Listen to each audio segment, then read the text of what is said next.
Paz de Dios con todos mis hermanos. Los invito a la lectura y reflexión de la porción de las Sagradas Escrituras del día de hoy. Oramos para que el Señor, con su gran poder, permita que su santa palabra tenga el efecto en nuestros corazones que Él desea. Que sea esa espada que atraviese hasta lo más profundo de nuestro ser y nos permita entender y comprender la voluntad de Dios y ponga en manifiesto lo que realmente hay dentro de nuestros corazones, como lo dice la palabra de Dios en el libro de los Hebreos, capítulo 4, versículo 12. Esta es la porción de la Escritura que corresponde a esta mañana. La segunda carta que escribiera el apóstol Pablo a la iglesia de Corinto, en el capítulo 11, versículos del 1 al 3, para gloria y honra del Señor.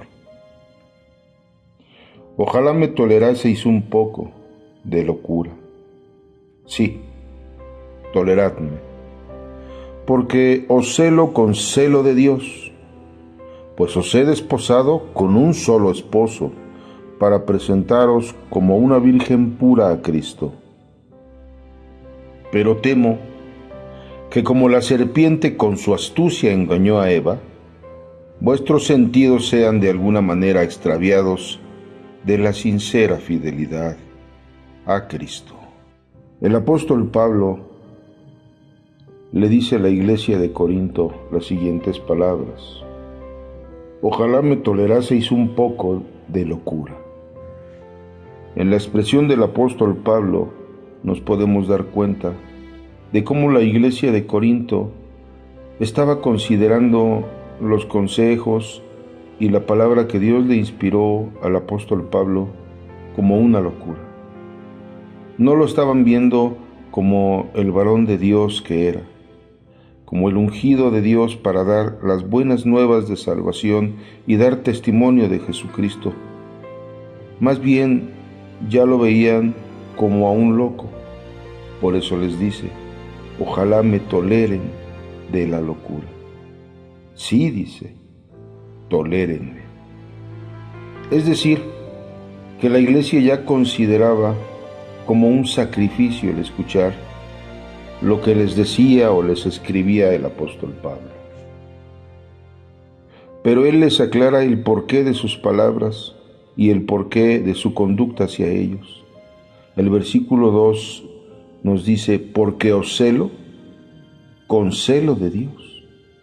La razón de sus acciones y de sus expresiones del apóstol era que él tenía un celo, pero no un celo dañino o enfermizo, un celo de Dios, un celo que lo llevaba a cuidar a la iglesia, pues ésta estaba comprometida solamente con uno, con un solo esposo. Ese esposo es Cristo el Señor. Y la iglesia tenía que ser presentada delante de Él como una virgen pura, limpia, sin mácula, delante del amado.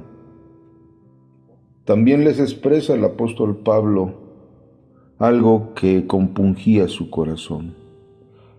Pero temo, dice el versículo 3, que como la serpiente con su astucia engañó a Eva, vuestros sentidos sean de alguna manera extraviados de la sincera fidelidad de Cristo. Este peligro llevaba al apóstol Pablo a sentir angustia por la iglesia de Corinto. Pero les da la clave y pone delante de ellos la oportunidad de contemplar la estrategia de Satanás para poder evitar caer en esa trampa que estaba delante de ellos. Pero temo que como la serpiente con su astucia engañó a Eva. Preguntémonos un momento de qué manera engañó la serpiente a Eva. Todos conocemos el relato y los invito, hermanos, a que lo lean con calma y lo razonen y lo reflexionen en la intimidad de sus hogares. El relato de la desobediencia del hombre y la manera en la que fue engañado lo encontramos en el libro del Génesis capítulo 3. Pero aquí el apóstol Pablo lo está recordando. Todos lo conocemos, hermanos. Nos dice la Escritura que la serpiente era astuta y con esa astucia se acercó a Eva. ¿Pero qué fue lo que hizo? ¿Cómo lo hizo? ¿Cómo logró engañarlos? Bueno, lo primero que hizo la serpiente fue hacerle preguntas. Esas preguntas no fueron al azar, tenían un propósito, tenían un sentido, tenían una estructura. Lo que deseaba la serpiente con sus preguntas y con su diálogo era que la mujer dejara de contemplar todo lo que tenía. Reflexionemos precisamente qué tenía la primer pareja, qué tenían Adán y Eva en el huerto del Edén. Hermanos, sobra decir que tenían todas las cosas. Tenían sustento, tenían dónde vivir, tenían alimento, tenían paz, tranquilidad, pero sobre todas las cosas, comunión con el Señor. Tenían una sincera comunión con Dios, una verdadera comunión con Dios. El Espíritu de Dios se paseaba en el huerto y ellos podían acudir a Dios con alegría, hablar con Él, platicar y gozar de su presencia. Este era el objetivo de la serpiente. Por eso, con su astucia, le hace preguntas para que la mujer quitara su vista de todo lo que tenía, de todo lo que estaba disfrutando, y la pusiera en lo que no tenía.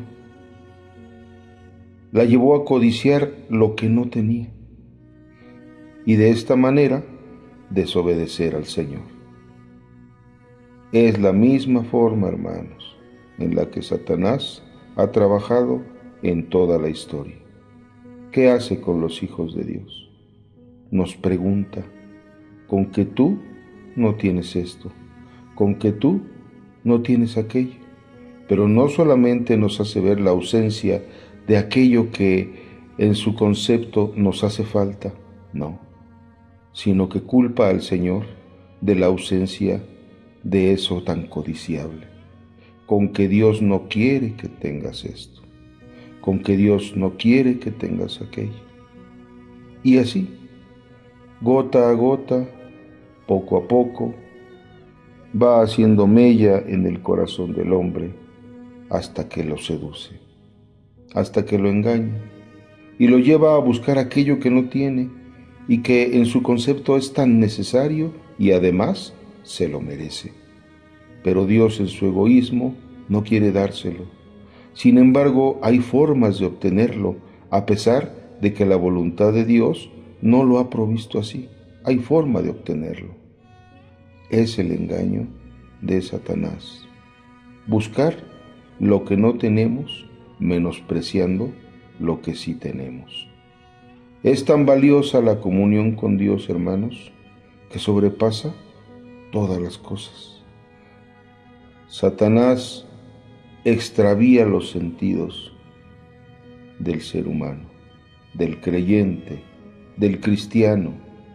¿Cómo es un sentido extraviado? Bueno, pongamos por ejemplo el sentido de la vista. Un sentido extraviado, alguien que tiene el sentido de la vista extraviado, no puede mirar bien, no puede enfocar, no distingue lo que tiene delante de él. ¿Qué decir del oído? Alguien que tiene extraviado el sentido del oído, ya no alcanza a escuchar lo que se le dice, lo distorsiona, lo escucha mal, lo malinterpreta. El sentido del tacto, el sentido del gusto.